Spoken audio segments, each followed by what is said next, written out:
Hey, it's Craig. I just wanted to let you know that you can listen to Canadian History X early and ad-free on Amazon Music, included with Prime. Greetings and welcome to another episode of Canadian History X. There's many amazing museums all over Canada. And I live outside Edmonton, and there's plenty of amazing museums here. There's the Pioneer Museum in Stony Plain, the Grain Elevator Museum in Spruce Grove, the Leduc No. 1 outside Devon. Not to mention Edmonton has Fort Edmonton Park, the Royal Alberta Museum, and a railway museum. And it's a really great museum. I highly encourage everybody to check out, as soon as we can, with COVID and everything. But I had the chance to speak with Stephen from the Alberta Railway Museum, and it was a really interesting talk, and I actually learned quite a bit. And we're just going to dive right into that and learn all about the Alberta Railway Museum. Can you tell me a bit about the Alberta Railway Museum? What is it? Well, the Alberta Railway Museum is Alberta's largest railway museum, and we've been around for 52 years. We have a collection of locomotive train cars, both passenger and freight cars, as well as various pieces of work equipment designed to handle the maintenance of way activities, the actual repairs to the railway and physical infrastructure. So a typical day at the museum, what can people expect going there?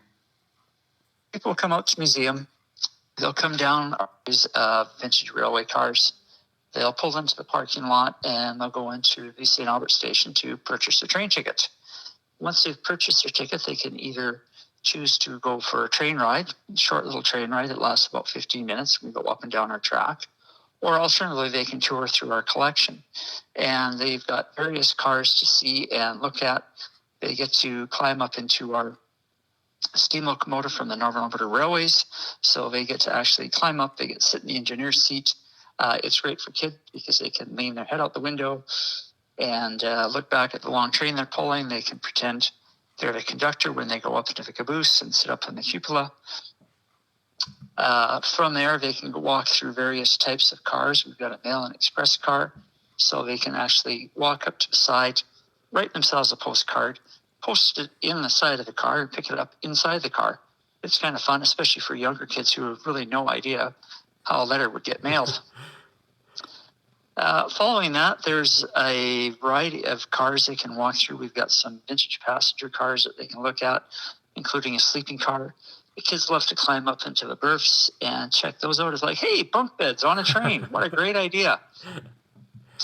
And especially for so many kids nowadays that the train is the LRT or the C train, the little commuter train in the city, but they don't really have any idea that this used to be the way that their grandparents and great-grandparents and great-great-grandparents would travel across the country. So from there, they've got various things they can look at. The tour of the grounds, look around, and like I say, they can go for a train ride. Train ride lasts about 15 minutes, and we go back and forth along our line. And depending on the conductor, we'll have a commentary on the train, or some conductors just prefer to chat one-on-one with visitors. It really depends on the day and what people are experiencing. The one thing we find is that it's a multi-generational activity, so it's great when you get kids coming out, and we find that we've got kids of all ages coming out. So we've got the kids that are at the elementary school age, and they may come out with the parents, or they may come out with the grandparents. And it's fun when they come out with the grandparents, because the grandparents will often have a memory of riding on the train or being on the train and can share their stories. And you get some of the great stories. You get the grandparents that talk about, every summer Mom used to put me on the train and I'd go from Winnipeg to Edmonton, and Mom would give me a shoebox full of sandwiches and tell me it would have to last the whole trip. So that was a lot of fun, where you get the stories of the people that grew up in the small towns, and the coming of the train 2 or 3 times a week was a major event. And yes, I remember we were out in the field and we heard the train whistle and we all ran to town to see who came to town. So it's a fun experience that way. So you get the kids coming out, you get the teenagers, and the teenagers are, they come out, they're kind of blasé, but then once they get going and looking around, it's like, oh, this is neat stuff. This is cool stuff. And, some of them mechanical bent, they get to look around and like, oh, well, hey, let's check out the inside of the locomotive. We've never seen this. And you look under the hood of your car and you see, okay, well, we've got 6 cylinders here, or 4 cylinders. And then you look at the back of the diesel locomotive and you've got 16 cylinders, and each cylinder is as tall as you are. So it's fun that way. And so I mentioned the grandparents, and the grandparents like to come out and reminisce. And we're finding that depending on the age and the generation of the grandparents, that you're getting a different experience. So the grandparents that are sort of in that 50 to 60 age range, train travel wasn't as common. The grandparents that are in their 70s and 80s, train travel was a little more common. And they like to come out, and it really, like I say, brings back memories, bring back old time. Talk about, we used to, my mother would tell the stories of growing up in Jasper, and, they didn't have roads back in the 1940s and 1950s. Mm-hmm. So in high school, if they wanted to go for a basketball tournament, they would have to take the train to the river or take the train to Edson. So it was, different experiences, different ways of life, and everybody comes out and gets something different out of it. Basically, a family place, a place for people to come out, enjoy themselves, take a little bit of history, have a train ride, enjoy themselves. Nobody's pushing history down their throat, but it gives them a chance to experience it really in a hands-on, walk-on. All the senses are involved. Mm-hmm. They get to see the train coming down the track. They get to feel the train coming down the track as they're standing next to it. They get to feel the heat coming off of the steam engine. They get to feel the heat from the steam engine. They smell the oil, they smell the smoke. So it's really a sensory experience, and it's designed so that when people come out, they can spend as much time as they want. So some people can buzz through in an hour. Other people, you've got to spend the whole day there. It sounds like it's a very interactive experience compared to other types of museums. We tend to call ourselves very hands-on, climb-on, touchy-feely.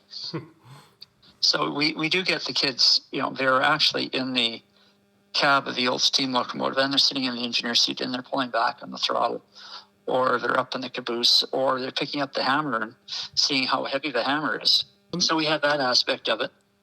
And then there's things like the displays that they get to take a look at, so that it's not just sort of walking through the cars, but there's also displays on the railroad technology, how things are built, types of tracks, that type of thing.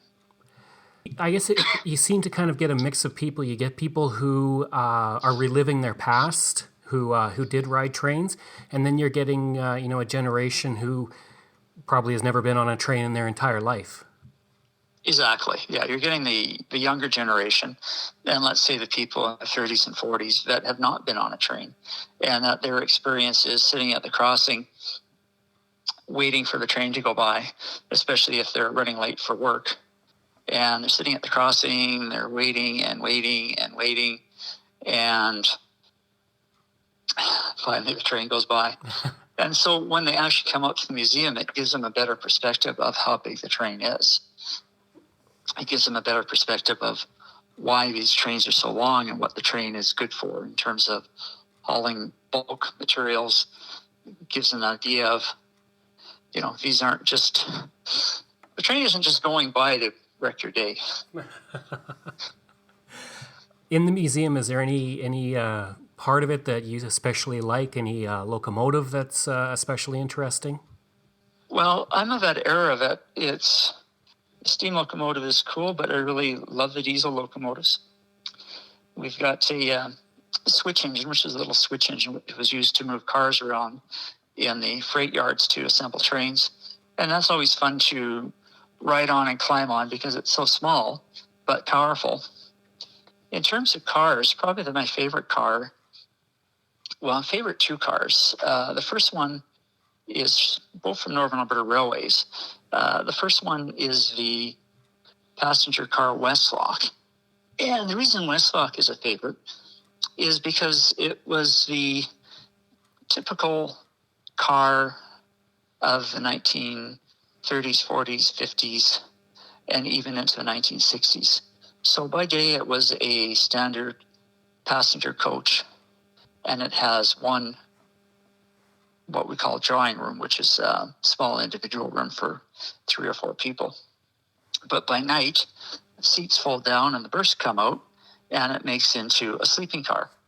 So you can think of the days, and you didn't have pavement going up to the Peace River country, and you actually had an overnight train that would have left Edmonton at about 6 p.m. in the evening and made its way up to Peace River, all the way up to Dawson Creek sometime the next day. So it's kind of neat to see that during the day you've got the standard car that looks like a passenger coach, and then at night berths fold down and it makes into a sleeping car. There's also a smoking room for the men, so it always seemed kind of sexist to me that the men got their own smoking room and the ladies didn't, but I guess that was the way it was. So that's one of my favorite cars. I guess the other favorite car is the Northern Alberta Railway's caboose.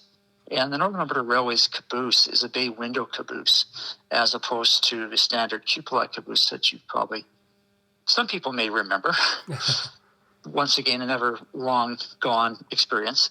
But the caboose was the conductor and the rear end brakeman's office. And so it was at the end of the train, and its purpose was to serve as a office for the conductor, where he kept track of all the paperwork in terms of how many cars were on the train, where each car was going, how heavy each car was. And as well, for the brakeman, his brakeman's job was to add or take off cars from the train.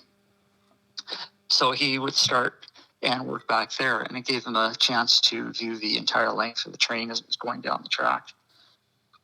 So it's kind of a neat car, because so much of a sleeping car by day, you've got the working office as well as the bay windows to look out over the train. Come nighttime, you've got when the train's parked at the terminal, you've got the ability to make up beds in there, and the crew would actually sleep the night at the end of the terminal. And one of the interesting things about the caboose, one of the stories that one of the old timers related to me, was that they have a brake wheel at the back, and you use this brake to tighten a chain to tighten the handbrakes on the car to make sure the car doesn't roll away. Well, it makes quite a racket when you crank it up. It's always one time this new employee on the railroad, the old-time conductor, said, you see that caboose over there? And the young fellow said, yeah, I see that caboose. He says, well, you should probably go practice tightening the brake. So tighten it up, let it off, tighten it up, let it off. So, of course, the newbie goes over there, and he's tightening it up, crank, and then lets it off, cranks it up, cranks it up, crank, lets it off. And then all of a sudden, one of the other crew members comes out of that caboose and says, what the heck are you doing? And of course, the fellow that told him to go practice was nowhere to be found. But, here's a practical joke on the railway that the old timers are seeing the caboose parked on the track, knowing the guys are sleeping on that. And they send the newbie out to go make a racket and wake up the guys that are having their rest. I know as a kid, seeing the caboose, and it was, for every kid did it, I'm sure, but you always had to wave at the caboose as it went by. Yeah, definitely. Yeah, that's one of those bygone experiences. You can still wave at the engineer or the conductor in the cab of a locomotive, but you don't get to wave at the caboose anymore. No, one of those things that's gone to history now. And I was talking with a friend on the weekend, and as we were waiting for the train to pass, it was... she said, I remember my dad used to have us count the cars on the train. I said, yeah, it's not so practical anymore when the trains are going on a couple of kilometers long. Yeah, a few dozen cars by that point. So I guess the other question, where can people go to the, where is the Railway Museum? How much is it to get in? What are your hours? All of that. Well, the museum is located in northeast Edmonton, probably the best way to find us is on the web at www.albertamuseum.com or on Facebook at facebook.com/Alberta Railway Museum. We are kind of hidden. We try to keep ourselves as a hidden gem, not because we want to hide, but more because having a railway museum involves having lots of equipment and large parcels of land. So we're out in rural northeast Edmonton. We're north of the Henday, between the Manning Freeway and the Canadian Forces Base, Edmonton. Admission prices are $10 for adults, $8 for students and seniors, and $6 for kids ages 3 to 12. Unfortunately, with the COVID virus this year, we're not going to be opening to the public, at least not for the foreseeable future. So it's a little bit of a moot point, but hopefully things either get better this year or else we'll wait till next year. I hope you enjoyed that look and interview at the Alberta Railway Museum with Stephen. And if you did, please leave a rating and review. You can email me at craig@canadaehx.com. You can become a patron for as little as $3 a month. Just go to patreon.com/CanadaEHX, and you can see hundreds of articles on my website. Just go to CanadaEHX.com. Thanks, and we'll see you again next time.